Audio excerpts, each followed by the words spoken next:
social media baay'eedha. Especially amma Itoophiyaa keessatti social media Facebook waggaa lama sadii gidduutti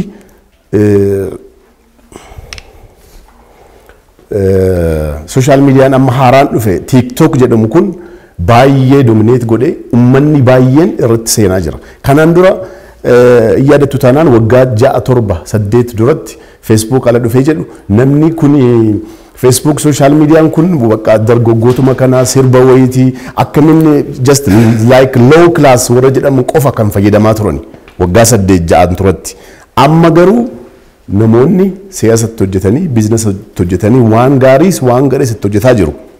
Kanaaf jennaan TikTokiin amma baay'inaan especially dargaggoota waggaa 20 waggaa 25 dominate gatii godhaa jiruuf kanarrattis baay'isnee akka hojjennu kan jedhu jalqaba amsan eessa an personally akka nama biizinasa tokkotti TikTok irratti waa'ee biizinasa akkamiin biizinasa hojjechuu akka danda'u dargaggoon akkamiin biizinasa hojjetee guddachuu danda'u misoomatti jijjiiruudhaan social meediaan fayyadamee misooma guddaan hojjetaa jiran personally Juma ja inta ogin jalqabe jaja kana keessatti garuu investment almost million kudhanii ol personally company keenya irraa invest goone dargaggoonni sammuun jira adiidha waan hunda qabachuu danda'a hojjechuu danda'u invest irratti goone idea irratti invest goone hojjetaa jirra idea irratti invest goone kan hojjetaa jirru immoo dargaggootuma kana irratti dargaggoon humna qaba waan hunda gochuu danda'a balleessuus hin danda'a biyyattis immoo karaa sirriitti fiduu ni danda'a.